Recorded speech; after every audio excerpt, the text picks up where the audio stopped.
მოგესალმებით. ამ ვიდეო გაგრძელებაში გადავცნობთ მაკროსების ჩაწერას, ცვლილებების შეტანას სამაკროსებში და მაკროსის გამოყენებას. სიმულაციისთვის გამოვიყენებ იმ მაგალითს, რომელსაც მე ხშირად ვიყენებ SMS-ების გასაგზავნად. როგორც წესი, SMS-ებს ვაგზავნი საიტიდან MactiFun-G. ამ საიტიდან შესაძლებელია ერთდროულად 5 ადრესატს გაეგზავნოს SMS. ამიტომ ის საკმაოდ მოსახერხებელია ჩემთვის. ტელეფონის ნომრები ერთმანეთისგან უნდა გამოიყოს მძიმედ, ხოლო შემდეგ საკმარისია დავაჭირო გაგზავნას, რომ შეტყობინება გაეგზავნო. როგორც წესი, ტელეფონის ნომრებს ვიღებ გარკვეული ცხრილიდან, სადაც ჩამოწერილი არის ტრენინგის მონაწილეთა სახელები და გვარები. თქვენ ახლა ხედავთ ასეთი ცხრილის სიმულაციას. მოვნიშნავ ბოლო სვეტს, სადაც ტელეფონებია ჩამოწერილი, დავიმახსოვრებ და ჩავსვამ ახალ სტრიქონს. შემდეგ ცხრილს დავაკონვერტებ ტექსტად და მივიღებ თითოეულ ხაზზე ჩამოწერილ ტელეფონის ნომრებს. მაგრამ MactiFun-ის საიტზე სასურველია ერთდროულად ჩაისვას 5 ნომერი.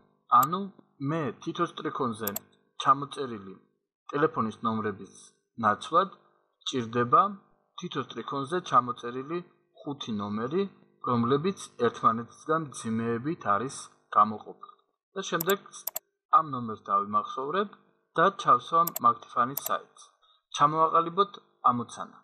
მაქვს თითო სტრიქონზე დაწერილი ტელეფონის ნომრები, საიდანაც უნდა მივიღო თითო სტრიქონზე დაწერილი 5 ტელეფონის ნომერი. ნომრები ერთმანეთისგან მძიმეებით უნდა იყოს გამოყოფილი. ვინაიდან ტელეფონის ნომრების რაოდენობა საკმაოდ ბევრია, სასურველია ეს მოქმედებები განხორციელდეს გარკვეული მაკროსის დახმარებით. მაკროსის ჩაწერა ხორციელდება ინსტრუმენტების დაფიდან developer. ინსტრუმენტების ამ დაფის ჩართვა შესაძლებელია file, option, custom ribbon და developer წარწერაზე თოლის ჩასმის საშუალებით.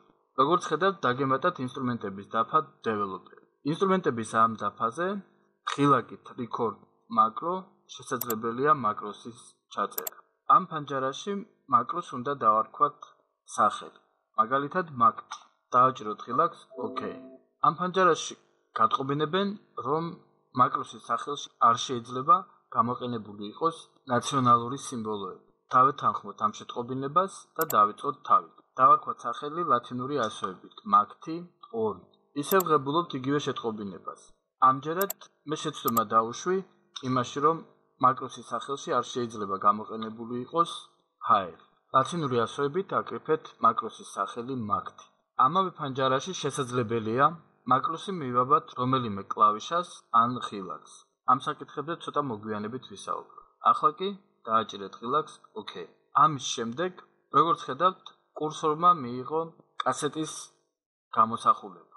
ასეთი კასეტა, ანუ ასეთი მოწყობილობა შეიძლება ახალმა თაობამ არ იცოდეს რა არის, მაგრამ ეს მოწყობილობა გამოიყენებოდა მუსიკის ჩასაწერად. ესე იგი, OK ხილაკზე დაჭერის შემდეგ, თქვენს მიერ კლავიატურაზე შესრულებული ყველა მოქმედება ჩაიწერება მაკროსის სახით. დიახ, მნიშვნელოვანია დაიმახსოვროთ, რომ მხოლოდ და მხოლოდ კლავიატურაზე შესრულებული მოქმედებების ჩაწერა მოხდება. ამრიგად, დავიწყოთ ჩვენი ამოცანის შესრულება. კურსორი გადავიყვანოთ სტრიქონის ბოლოში. ამისათვის დააჭირეთ კლავიშას End. აკრიფეთ მძიმე, დააჭირეთ კლავიშას Del.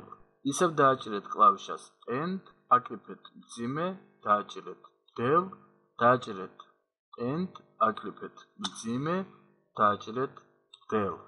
და ბოლო მოქმედება დააჭირეთ End, აკრიფეთ მძიმე, დააჭირეთ Del. ამ მოქმედებათა შედეგად, როგორც ხედავთ, ერთ სტრიქონზე განლაგებული არის 5 ტელეფონის ნომერი. მოდით დავაკვირდეთ რა მივიღეთ. დავასრულოთ მაკროსის ჩაწერა. Stop recording. ჩაწერილი მაკროს სანახავად დააჭირეთ პიქტოგრამას მაკროს. მიღებულ ფანჯარაში დააჭირეთ ხილაკს Edit. და თქვენ ახლა ეკრანზე ხედავთ თქვენს მიერ კლავიატურიდან შესრულებულ ბრძანებებს. თუ კარგად დააკვირდებით, შეამჩნევთ, რომ თითოეულ სტრიქონზე ერთი და იგივე მოქმედებები მეორდება. პირველი მოქმედება არის სტრიქონის ბოლოში გადასვლა, მეორე მოქმედება მძიმის აკრიფა, ხოლო მესამე სტრიქონზე აღწერილი არის სიმბოლოს წაშლა. Del კლავიშზე დაჭერის შედეგი. მე ახლა გამოვყოთ თითოეულ ჩანაწერს. როგორც ხედავთ, მე 4-ჯერ შევასრულე ერთი და იგივე მოქმედება. Macros-ის ჩაწერის დროს გამოიყენება პროგრამირების ენა Visual Basic. თქვენ ახლა ეკრანზე ხედავთ Microsoft Visual Basic-ის IDE გარემოს. ამ პროგრამაში შესაძლებელია Macros-ების დაწერა, გამართვა, შესწორებების შეტანა და ასე შემდეგ. ალბათ დამეთანხმებით, რომ Visual Basic-ის სპეციალური ბრძანებების დახმარებით შესაძლებელია ამ 4 ბრძანების ერთ ბრძანებაში ეგრეთ წოდებულ ციკლში ჩასმა. ამისათვის წავშალოთ ყველა სხვა სტრიქონი და დავამატოთ while ციკლი. while ციკლის კონსტრუქცია შემდეგნაირად არის. ანუ ცვლადის ინიციალიზაცია ხდება, შემდეგ while a ნაკლებია 5-ზე. გახსოვთ ალბათ, რომ 4-ჯერ შევასრულეთ ეს მოქმედება. შემდეგ უნდა მოხდეს ცვლადის იტერაცია, ანუ ერთით უნდა გაიზარდოს ეს ცვლადი და საბოლოოდ უნდა მოხდეს while ციკლის დასრულება. დაახლოებით ასეთი რაღაცა მივიღეთ. ამ კონსტრუქციის შედეგად Word-ის დოკუმენტში მოხდება თითოეული სტრიქონის ფორმირება. ახლა კი ჩვენს მიერ ჩაწერილი Macros-ი ნახოთ მუშაობაში. ანუ შევამოწმოთ მისი მუშაობა. ამისათვის შეგიძლიათ გამოიყენოთ ეგრეთ წოდებული დებაგერი. უფრო ნათელი რო იყოს Macros-ის მიერ შესრულებული ბრძანებები, ამ პროგრამის ფანჯარად დავაპატარავთ. დააჭერეთ ხილაკს debug. Step into ბრძანების დახმარებით შესაძლებელია დავაკვირდეთ Macros-ის მუშაობას. იგივე ფუნქციას შეასრულებს კლავიშა F8. კურსორი დავაყენოთ ტექსტში დასაწყისში, დავაჭეროთ ხილაკს F8. პირველი სტრიქონი არის Macros დაწყება. ამ სტრიქონზე ხდება ცვლადის ინიციალიზაცია. A ტოლი არის 1-ის. შემდეგ სტრიქონზე ხდება ციკლის პირობის შემოწმება. რა თქმა უნდა, რადგანაც A ნაკლებია 5-ზე, შესრულდება ციკლის ფუნქციები. ამ სტრიქონზე მოხდება კურსორის გადაყვანა სტრიქონის ბოლოში. უკეთესად რომ გამოჩნდეს ორივე გამოსახულება გავასწორებ ფანჯრებს. შემდეგი მოქმედება არის ძიმის დაწერა, შემდეგი მოქმედება არის დელ კლავიშაზე დაჭერა, ანუ სტრიქონების გაერთიანება, შემდეგ ზოლზე ცვლას დაემატება ერთი მნიშვნელობა და ამით დასრულდება while ციკლი. შემდეგ სტრიქონზე ისევ შემოწმდება ციკლის პირობა, ვინაიდან ეს პირობა ჭეშმარიტია, შესრულდება ციკლის შიგნით არსებული პირველი Macros-ი, მეორე Macros-ი, ძიმე დაემატება, მესამე Macros-ი გაერთიანებს ორ სტრიქონს, A-ს დაემატება ერთი მნიშვნელობა და დამთავრდება ციკლი. ამ შემთხვევაში A ტოლი არის 3-ის, კიდევ ერთხელ შესრულდება ეს მოქმედება, კიდევ ერთხელ დაემატება და შემდეგ მოქმედებაზე, ვინაიდან 4-ჯერ შესრულდა ჩვენი პირობა, A უკვე არ არის ნაკლები 5-ზე, დასრულდება ციკლიც.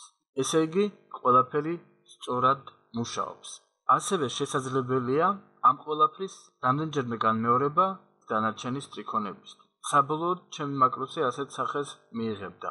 მოდით ვნახოთ ის მუშაობაში და ამჯერად მე მის გასაშვებად გამოვიყენებ ხილაკს run, ანუ გაშვება.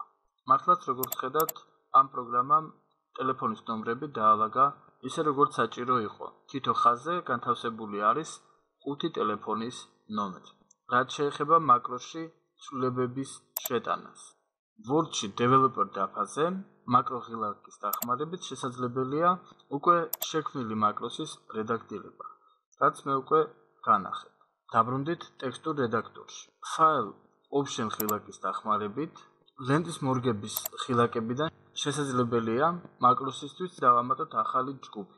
მე ახლა ახალ ჯგუფს შევუცვლი სახელს, დავარქმევ Mac-ი, გავუკეთებ პიქტოგრამას და დავაჭერ ხილაკს OK.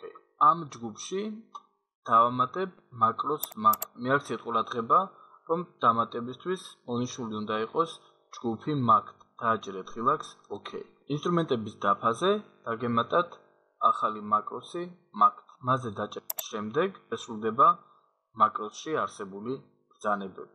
აქვე მინდა გითხრათ, რომ record Macros დახმარებით ახალი Macros-ი შეგიძლიათ ხილაკის სახით დაამატოთ სწრაფი წვდომის ლენტზე. შეგიძლიათ სახელი დაარქვათ, დააჭეროთ ხილაკს OK და აქაც დავაჭეროთ ხილაკს OK. მოქმედებების ჩაწერის შემდეგ დაასრულეთ ხილაკით stop და Macros-ი Mac-2 იქნება ჩაწერილი ამ მენიუში. მე არაფერი არ გამიკეთებია და არც ახალი რამე ბრძანება არ დაემატებოდა ამ მაკროს. მაკროსის წაშლა ძალიან მარტივად შესაძლებელია ამ ღილაკით. ან იგივე დეველოპერ დაფაზე მაკროს პიქტოგრამის დახმარება.